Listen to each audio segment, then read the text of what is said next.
प्रबुद्धाशीषि तत्त्वार्थे बुद्धिदिति मालिने नमः श्री जिनचंद्राय मूढध्वांत प्रवेदिने श्रेयो मार्ग संसिद्धि प्रसादात् परमेष्टिना इत्याहुस्तद्गुणस्तोत्रं शास्त्रादौ मुनिपुङ्गवा मोक्षमार्गस्य नेतारं देवतारं कर्मव्रतं ज्ञातारं विश्वतत्त्वानां वन्दे तद्गुणलब्धये इत्यसाधारणं प्रोक्तं विशेषणमशिषता परसङ्कल्पिताप्तानां व्यवच्छेदप्रसिद्धये अन्ययोगव्युच्छेदान् निश्चिते हि महात्मनि तस्य उपदेशसामर्थ्यात् अनुष्ठानं प्रतिष्ठितम्।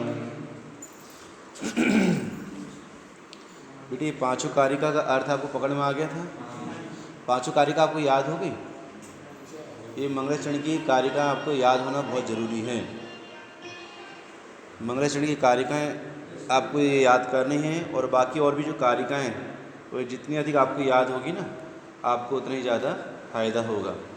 इसमें एक देखो एक ये लिखा है आप परीक्षा प्रशस्ति लिखी बाकी बाजू में देखो कोष्टक में लिखी है ना जियानिरस्त निशेषे सर्वतैकांत शासनम सदा श्री वर्धमानस्य विद्यानंदस्य शासनम। ये आप तो परीक्षा प्रशस्ति लिखी ना इसमें ये जो है ना उदयचंद प्रोफेसर साहब ये वाली आपकी मानसा इसमें वर्णन आया कि पत्र परीक्षा की ये पत्र परीक्षा की प्रशस्ति का ये वाला नीचे का श्लोक है ना पत्र परीक्षा ठीक है। अब क्या कहा इसमें सभी सर्वथा एकांत शास्त्रों को पूरी तरह नष्ट करने वाला श्री वर्धमान का विद्यानंद शासन सदा जयवंत रहो। इस श्लोक का अपन अर्थ करेंगे और आगे चलेंगे ठीक है। जियान निरस्त जियान का क्या बनेगा जियात जियात माने जयवंत वर्ते जियात माने जयवंत हो है ना। निरस्त निशेष सर्वथैकांत शासनम जिसने सर्वथा एकांत शासन का एकांत सर्वथा एकांत रूप मान्यता का या मिथ्या एकांत का सर्वथा मिथ्या एकांत का पूर्ण रूप से क्या कर दिया है निरस्त कर दिया है निराकरण कर दिया है। ऐसा श्री वर्धमानस्य विद्यानंदस्य ऐसा जो श्री वर्धमान का शासन है वही विद्यानंद का शासन है। माने यहाँ पर क्या कह रहे हैं कि जो आचार्य मतलब जो भगवान महावीर का शासन है वही शासन किसका है विद्यानंद का शासन है। ऐसा पत्र परीक्षा में आया है वह सदा जयवंत वर्ती। मतलब ये बताओ कि आचार्य विद्यानंद स्वामी क्या आचार्य कैसे आचार्य रहे होंगे कि उन्होंने कहा कि जो भगवान महावीर का शासन है वही हमारा शासन है वही विद्यानंद का शासन है। यह शासन जयवंत वर्ती जियात सदा सदा जयवंत वर्ती। कैसा ये जिन शासन ये भगवान महावीर का शासन कैसा है ये आचार्य विद्यानंद का शासन कैसा है कि जिसने पूर्ण रूप से सर्वथा प्रकार से जो मिथ्या एकांत प्रसिद्ध हुए हैं जगत में उनका निराकरण करने वाला कोई है तो कौन है भगवान महावीर का शासन और उसी को क्या कहा विद्यानंद का शासन। समझ में आया आपको। जियाज माने जयवंत वर्ते निरस्त माने निरस्त कर दिया है निशेष माने पूर्ण रूप से किसको सर्वथा एकांत शासनम जो सर्वथा एकांत मिथ्या एकांत वाले हैं उनका सदा सदा ही सदा किसके साथ जुड़ेगा जियात जयवंत वर्ते क्या श्री वर्धमानस्य विद्यानंदस्य शासनम श्री वर्धमान स्वामी का मतलब श्री विद्यानंद स्वामी जो वर्धमान स्वामी का शासन है वो विद्यानंद का शासन है। ये कैसा वर्ते बेटे जयवंत वर्ते। ये पत्र परीक्षा की प्रशस्ति है। क्या लिखा सभी सर्वथा एकांत शास्त्रों को सर्वथा एकांत शासनम सभी सर्वथा एकांत शास्त्रों को पूरी तरह निशेष नष्ट करने वाला निरस्त श्री वर्धमान का विद्यानंद का शासन, श्री वर्धमानस्य विद्यानंदस्य शासनम क्या हो, सदा जयवंत रहो, जियाद सदा सदा जयवंत हो। हाँ सदा जियान, नहीं बेटे, ये आपका अर्थ पकड़ में आ गया आपको, पांचों कार्य। हाँ हाँ, तो ये जो संस्कृत श्लोक होते हैं ना, इसमें इंग्लिश जाते तो चलता नहीं, सब्जेक्ट वर्ब ऑब्जेक्ट ऐसा चलता नहीं, तो शब्द के अर्थ आगे पीछे से अपन लेते हैं। जियान माने जियाद है ना, माने जयवंत वर्ती, कैसे कब तक जयवंत वर्ती, सदा सदा जयवंत वर्ती। क्या जयवंत वर्ती, भगवान महावीर का शासन, आचार्य विद्यानंद का शासन, माने जो भगवान महावीर का शासन है, आचार्य विद्यानंद स्वामी कह रहे हैं पथ परीक्षा किनकी है, पथ परीक्षा इन्हीं की है, आचार्य विद्यानंद स्वामी की। वो कह रहे हैं कि जो भगवान महावीर का शासन है ना, वही विद्यानंद का शासन है। क्या है विद्यानंद का शासन, भगवान महावीर स्वामी का शासन क्या है, अनेकांत और स्याद्वाद, ठीक है ना। ये अनेकांत स्याद्वाद जो शासन है भगवान महावीर का, वही विद्यानंद स्वामी का, ये क्या करने वाला है, जो सर्वथा मिथ्या एकांत है ना, मिथ्या एकांत मत वाले हैं, उनकी मान्यता का पूर्ण रूप से निरस्त करने वाला है, निराकरण करने वाला है। ऐसा भगवान महावीर स्वामी का शासन जिया सदा सदा जयवंत वर्ते। ठीक है बेटे, पीछे पीछे निशेष माने पूर्ण रूप से, हाँ तो दो शब्द मिलते हैं, या तो निशेष या तो फिर अशेष, है ना। शेष माने क्या होता है, बचा हुआ, अशेष माने कुछ भी नहीं, संपूर्ण, ऐसा थोड़ा नहीं, संपूर्ण। निशेष माने संपूर्ण परिपूर्ण।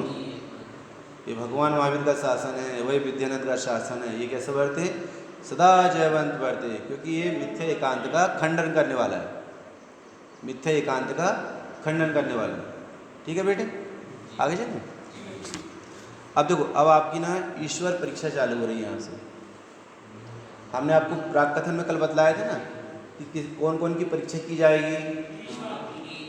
प्राक कथन में हमने बताया था आपका ईश्वर परीक्षा, कपिल परीक्षा, सुगत परीक्षा और परम पुरुष परीक्षा, है ना, और अर्हत परीक्षा।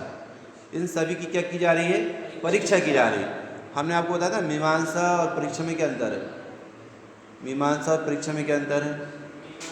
मीमांसा आप्त मीमांसा माने आप्त कैसे हैं, और आप्त परीक्षा माने आप्त कौन। जैसे हाथ में रत्न रखा हो, बहुत सारे रत्न रखे हो, इसमें से असली रत्न कौन है, मतलब आप्त परीक्षा। और जो रत्न है वो कैसा है, ये मीमांसा माने उसका विश्लेषण करना, उसके स्वरूप का विश्लेषण करना, ये मीमांसा है। समीक्षा करना, समालोचना करना, ये क्या है, मीमांसा है। और कौन है ये पता करना, ये क्या है, परीक्षा। समझ में आया आपको। देखो अब यहाँ पर जो अनेक प्रकार की परीक्षा के योग्य सामने खड़े हुए हैं अपने, उसमें एक तो ईश्वर परीक्षा है, कपिल परीक्षा है, सुगत परीक्षा है, परम पुरुष परीक्षा है और अर्हत परीक्षा है।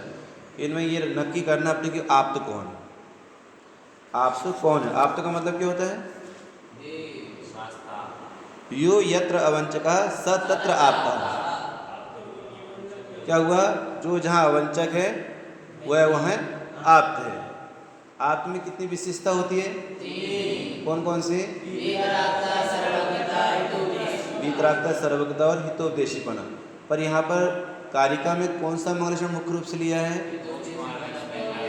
हाँ तीसरी कारिका कौन सी है, मोक्ष मार्गस्य नेतारं नेतारं कर्मयोगं ज्ञातारं विश्वतत्त्वानां वन्दे तद्गुणगम्यं। इस कारिका में सबसे पहला चरण क्या है, मोक्ष मार्गस्य नेतारं, मतलब सबसे पहले अपने क्या ढूंढना है, नहीं सबसे पहले अपने क्या ढूंढना है कि मोक्ष मार्ग के नेता कौन है, माने हितोपदेशीपना।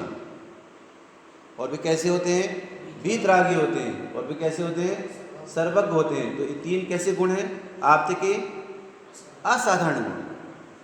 आप्त माने समझ गए ना, आप्त माने क्या होता है, सच्चा वक्ता, निर्दोष वक्ता, जो अवंचक होता है, जो अभिसंवादी होता है, जो किसी को कभी ठगे नहीं, उनका नाम क्या है, निर्दोष वक्ता। हमने आपको कहा था ना ये आप्त मीमांसा की अनुशीलन है पीछे, उसमें 8 जगह से 8 परिभाषा लिए हैं, उसको आप पढ़ लेना, है ना। वक्ता मतलब आप तो किसे कहते हैं? जो ईमानदार हो, जो निर्दोष हो, है ना, जो किसी को ठगे नहीं। और ऐसा भी होता है जो जिस क्षेत्र का निर्दोष वक्ता होता है ना, जिस क्षेत्र का लौकिक में भी, वो उस क्षेत्र का आप्त कहलाता है। आप लौकिक में भी देखो, आप उनके पास जाओगे, उनके पास सामान खरीदने जाओगे या उनसे आप लेन देन करो जिस पर अपने को विश्वास होता है, वो लौकिक क्षेत्र का आप्त है। एक उदाहरण है। इसी प्रकार सच्चे आप्त कौन है? जो निर्दोष है, जो 18 दोषों से रहित है और जिनकी दिव्यध्वनि खीरती हैं, जो जगत के जीवों को आत्महित का उपदेश करते हैं।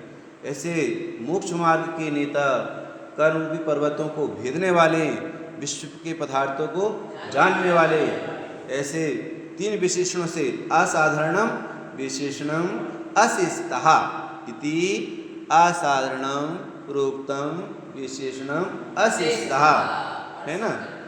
हाँ, ये किनके गुण पाए गए हैं? आप्त के गुण। कैसे ये गुण?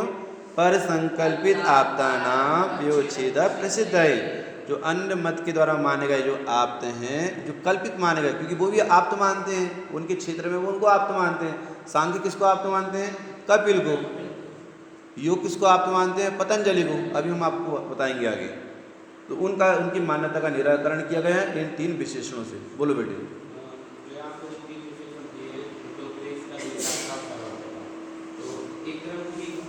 क्रम ये वाला है, और इसी क्रम से हाँ, जो वीतराग, देखो ऐसा होता है, जो हितोपदेशी होंगे ना, जो हितोपदेशी होंगे वो वीतरागी होंगे। पहले वीतरागी ही होंगे, सर्वज्ञ ही होंगे, तब उनमें क्या प्रकट होता है? हितोपदेशीपना। लेकिन सभी अरहंत जो होते हैं ना, सभी अरहंतों में 3 विशेषताएं नहीं होती। जो तीर्थंकर अरहंत होते ना, या जिनकी वाणी खीरती है, उनमें 3 विशेषता होती है। तो जो तीर्थंकर अरहंत होते हैं उनमें हितोपदेशीपना होता है। बाकी जितने हैं वीतरागी सर्वज्ञ तो हैं, अरहंत तो हैं, पर हमें वे अरहंत चाहिए जिनकी वाणी खीरती है। इसलिए पहला विशेषण क्या है? मोक्ष मार्ग से नेत्र। ये बोलने वाला कौन है? नेतृत्व करने वाला कौन? उनको लेकर के आओ। अब वो क्या बोलेंगे? जब वो बोलेंगे तब पता चलेगा वो क्या बोलेंगे। तब पता चलेगा कि भाई ये जीव, ये इनका जो वर्णन है, इनका जो वक्तव्य है, वो निर्दोष है या सदोष है। तो जब तक सामने वाला बोलेगा नहीं, अपने को पता कैसे चलेगा उनकी परिणति कैसी? अपने को भगवान की वीतराग तो सर्वगत दिख रही है क्या? नहीं दिख रही ना। मोक्ष मार्ग अपने को दिख रहा है क्या? नहीं दिख रहा ना। जब भगवान की वाणी खीरती है तब पता चलता है कि मोक्ष मार्ग क्या है, वीतरागता क्या है, सर्वज्ञता क्या है। इसलिए आप्त के 3 विशेषणों में पहला विशेषण किसको रखा? इस कारिका के हिसाब से मोक्ष मार्ग का नेता, माने हितोपदेशीपना।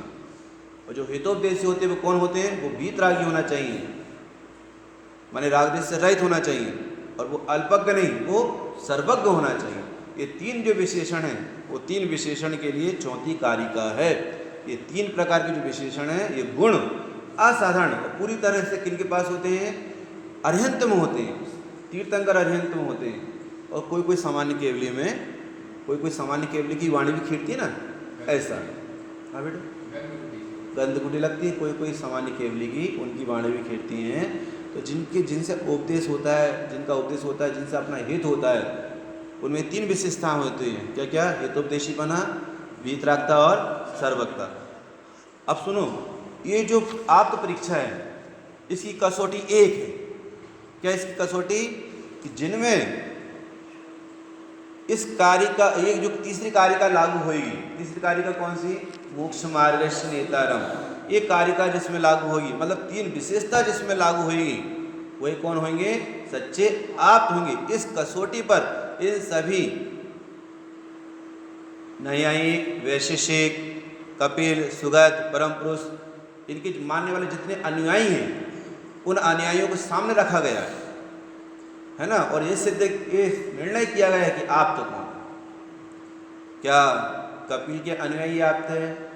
क्या ईश्वर को मानने वाले उनके अनुयायी जो ईश्वर को आप्त मानते हैं वे सही हैं? या सुगत के अनुयायी जो बौद्ध को मानते हैं अपना गुरु आप्त प्रवर्तक, क्या वो सही हैं? क्या कपिल के अनुयायी जो सांख्य योग की मान्यता है ना, सांख्य मत की मान्यता, उसके प्रवर्तक किसको मानते हैं? वो कपिल को। तो कपिल को मानने वाले के अनुयायी उनको भी सामने रखा गया है, और अरहंत को मानने वाले के अनुयायी को भी सामने रखा गया, और ये निर्णय किया गया है कि बताओ इसमें से कौन आप्त है। और बोले जिनमें 3 विशेषता मिलेगी। 3 विशेषता क्या मिलेगी? वीतरागता, सर्वज्ञता और हितोपदेशीपना। ये 3 विशेषता जिसमें मिलेगी उसी को ही आप्त माना जाएगा। तो सबसे पहले किनको रखा गया? ईश्वर परीक्षा वालों को रखा गया।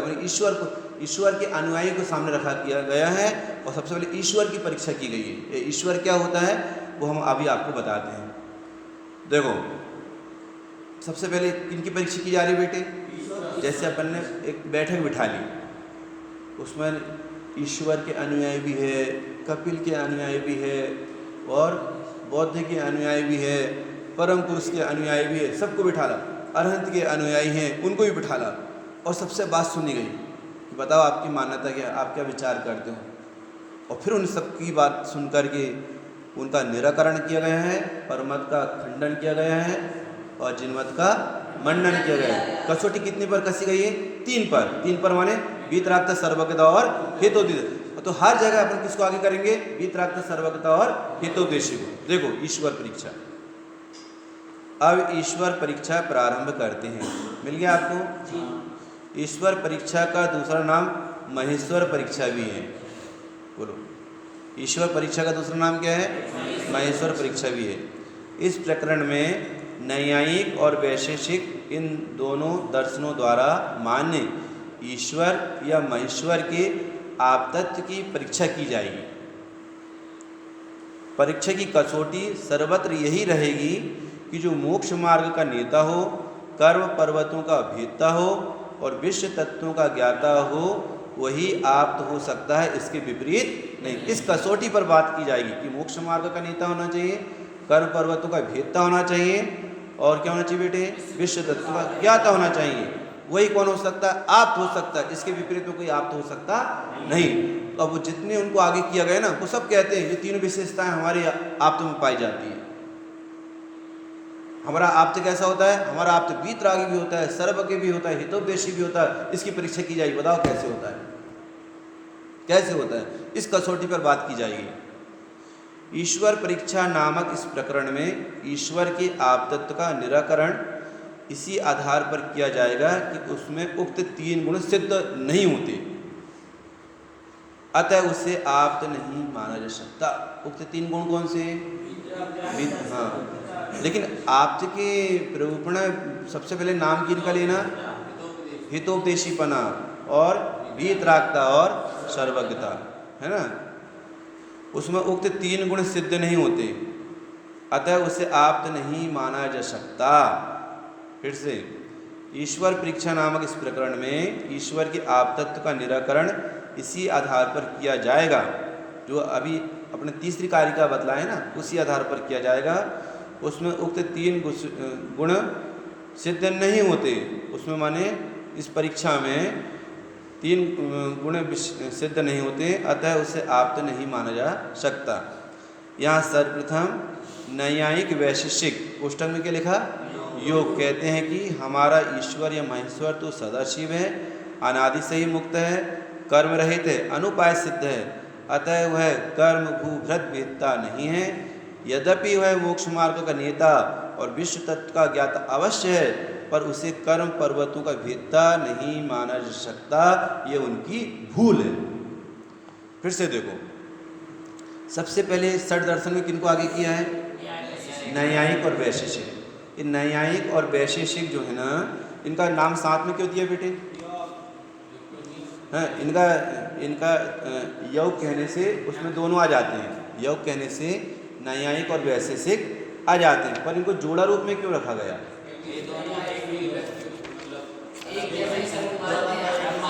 हाँ देखो देखो देखो, हाँ बिल्कुल सही कह रहे हैं आप। ये जो है ना, इन जो भारतीय दर्शन है उसमें जो षड दर्शन है, षड दर्शन में 6 दर्शन है, पर इनके 3 के जोड़े बनाए गए।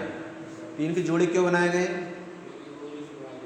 जिससे नैयायिक और वैशेषिक है ना, जबकि ये अलग अलग दर्शन है, पर इनके जोड़े बनाए गए। क्यों जोड़े बनाए गए? क्योंकि ये समान विचारधारा वाले हैं, समान तंत्र बोलते हैं, ये समान विचारधारा वाले हैं। और सांख्य और योग का जोड़ा क्यों है? योग माने ये वाला योग नहीं, योग दर्शन अलग है, ये योग अलग है और योग दर्शन अलग है। तो ये जो सांख्य और योग का जोड़ा क्यों रखा गया? कि सांख्य और योग समान विचारधारा वाले, कुछ ही बातों में डिफरेंस है, इसलिए अलग अलग है। सांख्य और योग अधिकतर विचारधारा समान है, इसलिए साथ में जोड़े में रखा गया। और तीसरा जोड़ा कौन सा है? मीमांसक और वेदांत का। इनका जोड़ा क्यों रखा गया? क्योंकि ये भी समान विचारधारा वाले हैं। अब देखो, जो न्यायिक दर्शन है, न्यायिक दर्शन की प्रवर्तक किसको मानते हैं? वो गौतम मुनि को मानते हैं। तो गौतम मुनि वाले नहीं, अपने इंद्रबुद्धि गौतम नहीं, हाँ बिल्कुल सही बात है ना। अच्छा, और वैशेषिक दर्शन के महर्षि कणाद, इनके कौन है? वैशेषिक दर्शन के महर्षि कणाद, ठीक है ना। सांख्य दर्शन के कपिल मुनि, कपिल मुनि। सांख्य दर्शन के प्रवर्तक किसको मानते हो? कपिल मुनि को, ठीक है ना। इसके बाद मीमांसक के कौन है? मीमांसक के हाँ महर्षि जैमिनी, ठीक है बेटे, है ना। इसके बाद चार इसके वेदांत के कौन है? बादरायण, बहुत बढ़िया। और चारवाक के बृहस्पति। और बौद्ध के बहुत बढ़िया। हो गए पूरे 9 दर्शन हो गए। हाँ, जैन दर्शन कोई प्रवर्तक ही नहीं। हाँ हाँ हाँ, लेकिन जब वो भले सामने रखते हैं, लेकिन जैन दर्शन अनादि निधन है, इसका कोई प्रवर्तक नहीं है। किसको पूछे आपने? योग का पतंजलि है। योग का कौन है? ये पतंजलि चलता ना, ये रामदेव बाबा का, ये वही तो है योग के प्रवर्तक पतंजलि, ठीक है ना। अब देखिए, योग तो समझ में आ गया। योग किसका नाम पड़ा है? योग न्यायिक और वैशेषिक का दूसरा नाम योग है ना। अब देखिए, जो ईश्वर परीक्षा में जो ईश्वर के या महेश्वर के जो अनुयायी हैं, वो क्या मानते हैं? हमारा ईश्वर कैसा है? ये ईश्वर वाला नहीं लेना, ब्रह्मा विष्णु महेश वाला ईश्वर, ये वाला ईश्वर नहीं लेना। हाँ, ये क्या मानते हैं कि हमारा जो ईश्वर है ना, वो कैसा? ईश्वर कहो या महेश्वर कहो, ईश्वर कहो या महेश्वर कहो, एक ही नाम है, ठीक है ना। हमारा जो ईश्वर है ना, वो कैसा है? सदाशिव है। सदाशिव माने वो सदा ही मुक्त है, ठीक। एक मान्यता ये। और दूसरी मान्यता क्या है? अनादि से ही मुक्त है, उसको कर्म पर्वतों को अभाव करने की उसे आवश्यकता ही नहीं, वो कभी कर्म से बंधा ही नहीं है, कर्म ने कभी उसे छुआ ही नहीं है। वो कैसे? सदा शिव है, सदा कल्याण स्वरूप है, वो सदा शिव है। और कैसा है? अनादि से ही मुक्त है। अनादि से ही मुक्त माने कई कर्मों से बंधा ही नहीं, कर्म रहित है। और कैसा है? अनुपाय सिद्ध है। अनुपाय सिद्ध माने उसे सिद्ध होने के लिए किसी उपाय की आवश्यकता नहीं, मतलब उसे सिद्ध होने के लिए, आप्त बनने के लिए किसी कर्मों के नाश करने की आवश्यकता नहीं, वो अनुपाय सिद्ध है। अतः वह कर्म भू भृत भेदता नहीं है, वह कर्म पर्वतों का भेदन करने वाला नहीं है। कर्म पर्वतों का भेदन कौन करेगा भाई? कर्म पर्वतों का भेदन कौन करेगा? जो कर्म से सहित होगा। जब कर्मों से रहित है, सदा शिव है, सदा मुक्त है, तो इसे ये वाला विशेषण उसको लागू नहीं हो रहा। 3 विशेषण में से हमारे आप्त को ये वाला विशेषण लागू नहीं हो रहा। कौन सा विशेषण? कर्म भू भृताम, ये वाला विशेषण हमारे आप्त को लागू हो रहा नहीं। क्यों नहीं हो रहा? क्योंकि वो सदा शिव है। और कैसा है? अनादि से ही मुक्त है। और कैसा है? कर्म रहित है।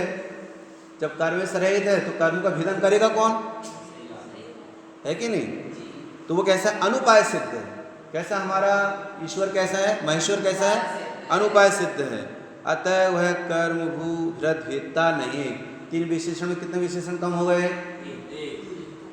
जबकि आप में कितने विशेषण होना चाहिए? यद्यपि वह मोक्ष मार्ग का नेता है। और क्या कह रहे हैं? देखो, ईश्वर महेश्वर के जो अनुयायी हैं वो क्या कह रहे हैं? यद्यपि वह मोक्ष मार्ग का क्या है? नेता है। और विश्व के पदार्थों का क्या है, ज्ञाता अवश्य है, पर उसे कर्म पर्वतों का भेदता नहीं माना जा सकता। क्यों नहीं माना जा सकता? कर्म पर्वतों का भेदता क्यों नहीं माना जा सकता? ईश्वर को, महेश्वर को अनादि सिद्ध है, और क्या कहा, कर्म से रहित है, अनुपाय सिद्ध है, और सदाशिव है। ये सब आप बातें ध्यान रखना।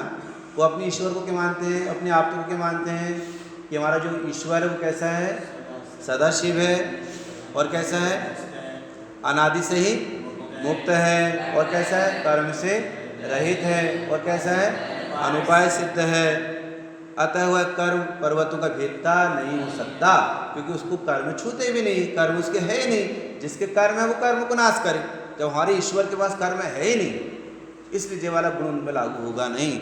हमारे ईश्वर में दो गुण तो लागू होंगे। कौन कौन से? कि वो मोक्ष मार्ग का नेता है, और वो कौन है, विश्व तत्वों का ज्ञाता है। अब ये कारिका पढ़ो, है ना। जबकि क्या, सुनो सुनो सुनो, जबकि ये क्या है, यही इनकी भूल है। समझ में आया आपको? ये तीन विशेषणों में कितने विशेषण को मानते हैं? दो को मानते हैं, बाकी सबका बाकी का एक का निषेध करते हैं। क्यों करते एक का निषेध? क्योंकि क्या मानते हैं अपने ईश्वर को? सदाशिव मानते हैं, कर्म से रहित मानते हैं, अनुपाय सिद्ध मानते हैं, अनादि से मुक्त मानते हैं।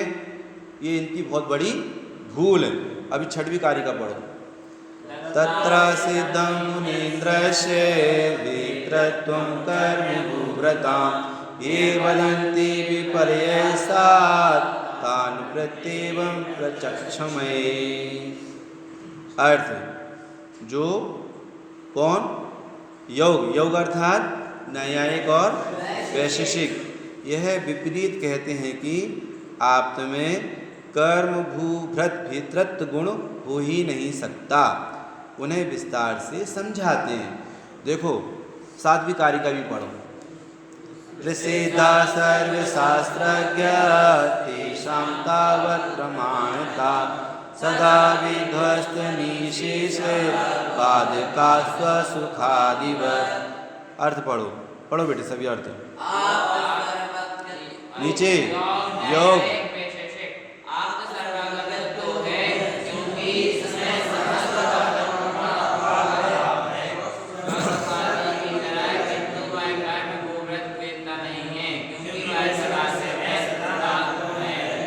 सुनो ये दो जो कारिकाएं हैं ना, अब इसमें कैसे चलेंगे अपन, पूर्व पक्ष और उत्तर पक्ष में।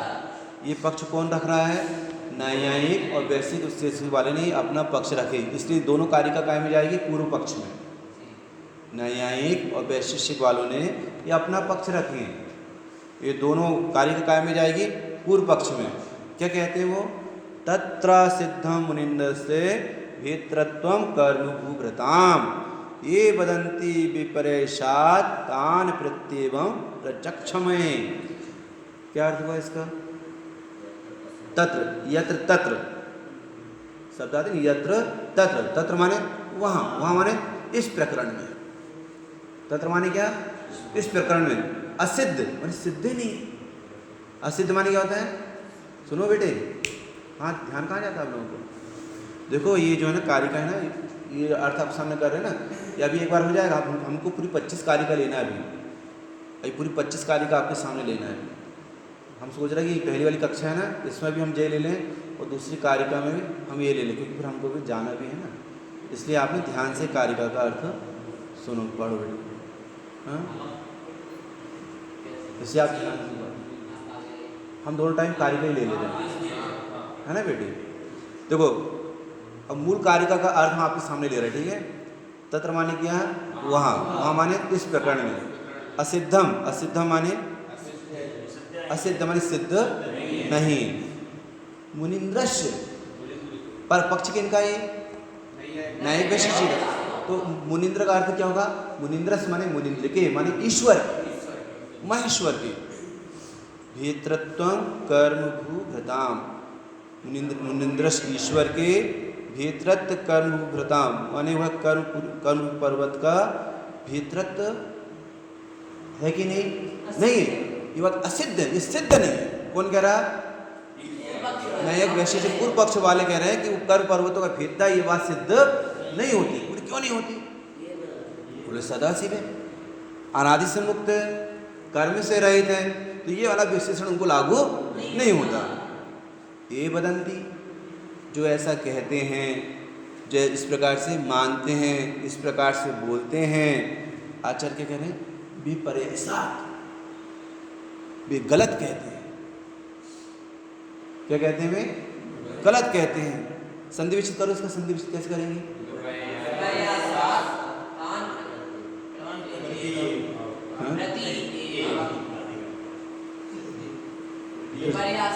हाँ, फिर से करो।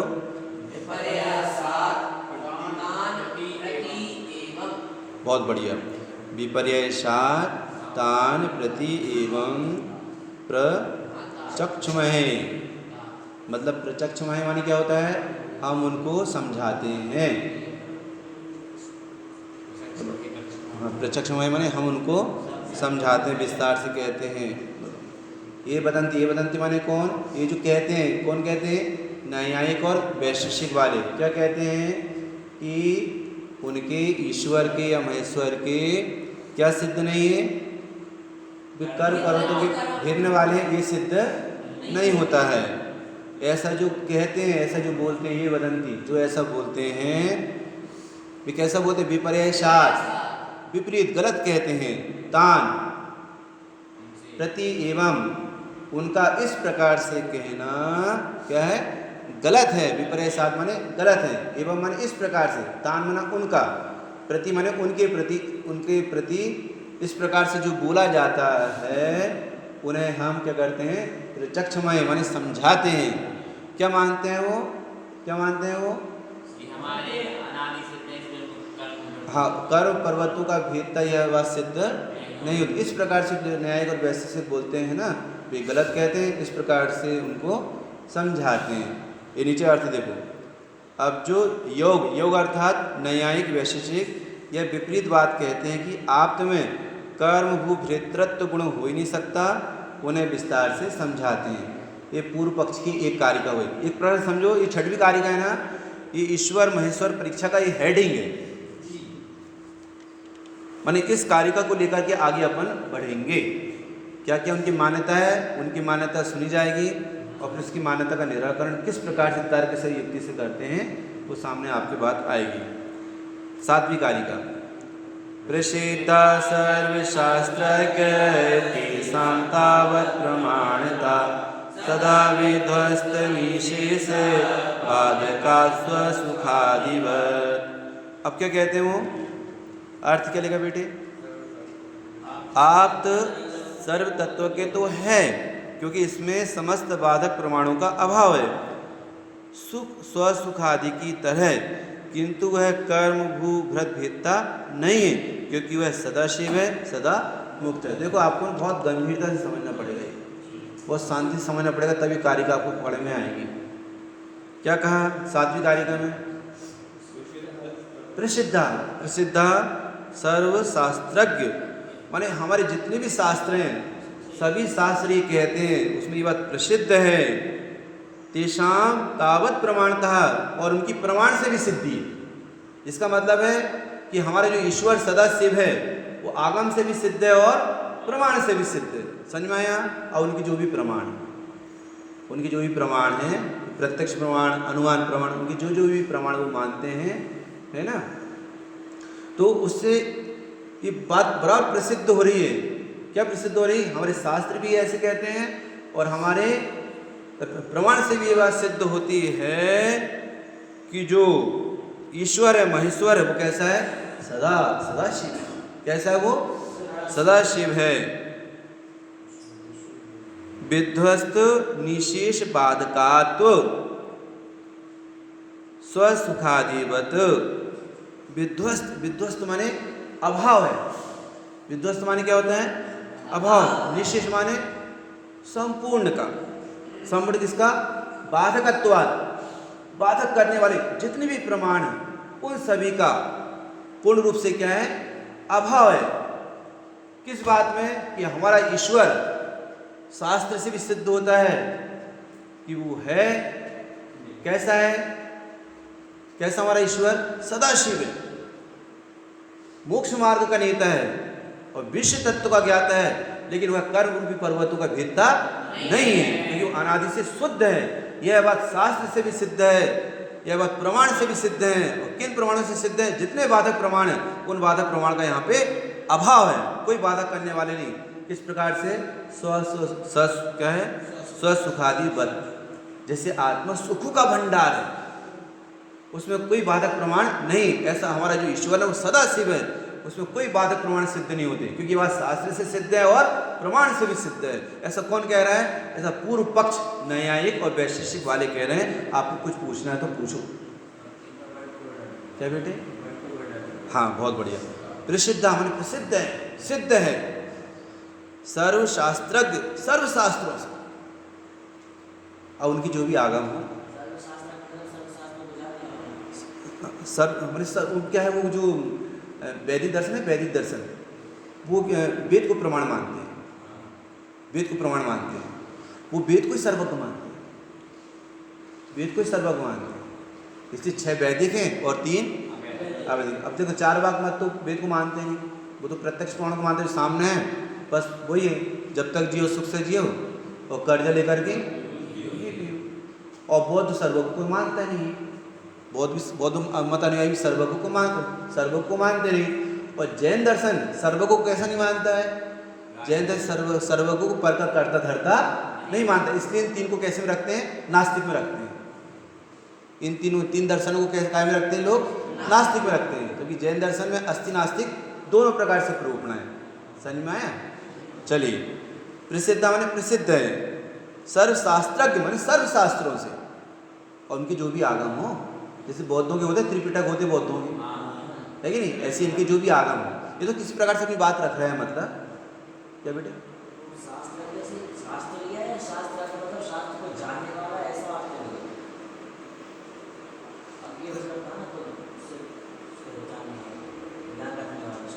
हाँ, देखो ऐसा है, वो वेद को प्रमाण मानते हैं, वेद को सर्वज्ञ मानते हैं ना, तो उससे सिद्ध होता है कि हमारी बात प्रसिद्ध है। मतलब सर्वशास्त्रों से ऐसा जाना गया, या माने जाना गया, शास्त्रों से जाना गया, हमारे शास्त्रों, इसमें ये बात प्रसिद्ध है। और तावत प्रमाणता, और वो क्या कहते हैं? ये प्रमाण से भी सिद्ध है, शास्त्र से भी सिद्ध, कि शास्त्रों से ऐसा जाना गया है। क्या जाना गया है? कि हमारा जो ईश्वर होता है वो कैसा है? वो मोक्ष मार्ग का नेता है, विश्व तत्व का ज्ञाता है, कि कर पर्वतों का भेदता नहीं है। ऐसा ज्ञा का अर्थ जानना होता ना बेटा, ऐसा तो शास्त्र से जाना गया है, प्रमाण से सिद्ध किया गया है। बोलो, नहीं आया? पकड़ में नहीं आया आपको? है ना, कि हमारा जो ईश्वर कर पर्वतों का भेदता नहीं, लेकिन क्या है? मोक्ष मार्ग का नेता है, और क्या है? विश्व तत्व का ज्ञाता है। ये दोनों कारिका काय की है? पूर्व पक्ष की, न्यायिक और वैशेषिक की। अब उत्तर पक्ष में आगे अपन कहेंगे, आगे कहेंगे उत्तर पक्ष में। अभी तो आपको ये 2 कारिका समझ में आई कि नहीं आई? बोलो भाई मेरे, तो बताओ पहली कारिका का अर्थ क्या था? मंगलाचरण का, मंगलाचरण की पहली कारिका का अर्थ कौन बताएगा? पहले कारिका एक साथ बोल दो। प्रबुद्धाशीष तत्वार्थ मालिने नमः श्री चंद्राय। बहुत बढ़िया, मोह ध्वांत प्रभेदी। दूसरी कारिका बोलो।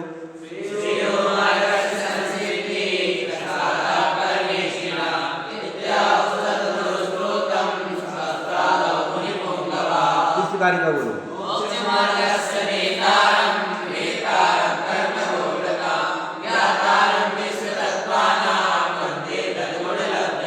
चौथी कारिका बोलो।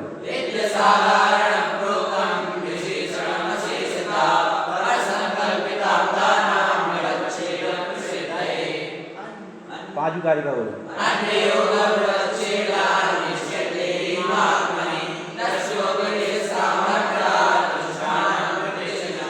आपने 5वीं कारिका में देखा था किस बात से अनुष्ठान सिद्ध होता है? किससे होता है? हाँ, उनके उपदेशात सामर्थ्यात, उनके उपदेश की सामर्थ्य से यह अनुष्ठान पूर्ण होता है। कौन सा अनुष्ठान पूर्ण होता है? कि आप जो क्या है सर्वज्ञ कौन क्या है, सुख का कारण क्या है, दुख का कारण क्या है, संसार क्या है, मोक्ष मार्ग क्या है, मोक्ष क्या है, ये सब अनुष्ठान सिद्ध होता है। कैसे सिद्ध होता है? तत्व उनके उपदेश की सामर्थ्य से। किनके उपदेश की सामर्थ्य से? महापुरुष, महापुरुष। इसलिए अन्य योग विच्छेदान निश्चिते ही महात्मनि। अन्य योग का निराकरण, अन्य मत का खंडन और जिन मत का मंडन होना चाहिए। इसी से क्या होगा? क्या होगा? हाँ, तस् उपदेश सामर्थ्यात् अनुष्ठानम प्रतिष्ठितम। ये सिद्धि कैसे होती? उपदेश से होती। उपदेश माने मोक्ष मार्ग से नेता, जो मोक्ष मार्ग के नेता है, मतलब जो हितोपदेशी है, वो उपदेश है। उस उपदेश से ये पता चलता है कि कौन वीतरागी है और कौन रागी है, कौन संसारी और कौन सिद्ध है, कौन आप्त है और कौन आप्त नहीं। कितनी कारिका होगी? 5 और 2 7। और एक श्लोक और पढ़े थे अपन ने, पत्र परीक्षा का। कितने हो गए आपकी? 8। अब ये 6वीं और 7वीं कारिका का आप अर्थ बता सकते हो? देखो भाई, आपका टाइम भी हो गया बेटा ना, तो 2 मिनट कहकर पूरा करते हैं। 6वीं कारिका 7वीं कारिका का अर्थ बता सकते हो? पहले 6वीं कारिका का अर्थ बताओ। हाँ बोलो बेटा।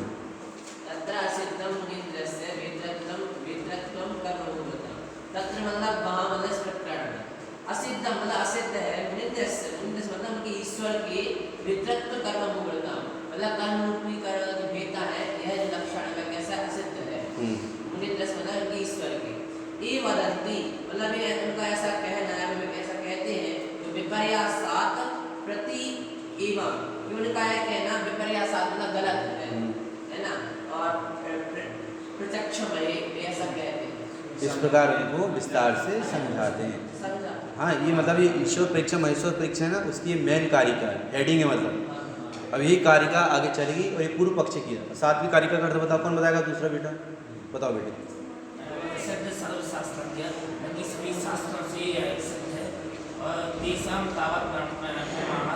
सभी प्रमाणों से भी सिद्ध किया गया है। सदा विध्वस्तनी से जबकि सभी अभाव है, सभी बाधक प्रमाणों का अभाव किया गया है। नहीं, सदा सदा ये सभी शास्त्रों से जाना गया है, सिद्ध किया गया है, प्रमाण से सिद्ध किया कि हमारा ईश्वर कैसा है? सदाशिव है। समस्त बाधक प्रमाणों का उसमें अभाव किया गया है। और ये बात सब कैसी है? विध्वस्त माने क्या? अभाव। निश्चित माने पूर्ण। संपूर्ण बाधक प्रमाणों से, बाधक प्रमाण का अभाव है। कोई बाधा प्रमाण, यहाँ कोई प्रमाण बाधा नहीं कर रहा, उनका अभाव है। ऐसा किस प्रकार से? स्वसुखादि बत, जैसे आत्मा सुखों का भंडार है, उसमें कोई बाधक नहीं। इसी प्रकार हमारा ईश्वर क्या है? मोक्ष मार्ग का नेता है। हाँ बेटा, लास्ट लाइन का सदा माने सदाशिव है। और जो सदाशिव होता है हमारा ईश्वर, कैसा है? विध्वस्त निशेष बाधकात, उसमें सभी बाधक प्रमाणों का अभाव है। विध्वस्त माने अभाव, निशेष माने सभी, और बाधकात माने बाधक प्रमाण का अभाव होने से, है ना, इसमें सदाशिव हमारे ईश्वर में। ठीक है, किस प्रकार से? स्वसुखादिवत, जैसे आत्मा स्वसुख का भंडार, इसके समान, बत इसके समान हमारा ईश्वर सदाशिव है। कैसा है वो? मोक्ष मार्ग का नेता तो है, विश्व तत्व का ज्ञाता तो है, पर कर्म पर्वतों का भेदता नहीं है। ये हमारे सभी शास्त्र जानते हैं, सभी शास्त्र कहते हैं, और सब प्रमाण से सिद्ध होती है। कोई इसका कोई बाधक प्रमाण नहीं। पकड़ में आया बेटे? आपको समझ में आया? तो अभी पक्की होगी ना, तो क्योंकि ये जो आप परीक्षा है बहुत कम पढ़ने में आती है, ज़्यादा इस पर ध्यान नहीं दिया जाता है, क्योंकि इसकी जो विषय वस्तु है वो भी जटिल है और इसकी भाषा भी जटिल है। और आपको यदि, सुनो बेटे मेरी बात सुनो, मेरे द्वारा पढ़ाने पर आपको समझ में नहीं आ रहा है या किसी आपको और विशेष प्रकार से समझना है, तो आपके यहाँ आदरणीय वीर सागर भाई साहब आते हैं ना, आप उनसे और नहीं आते हो?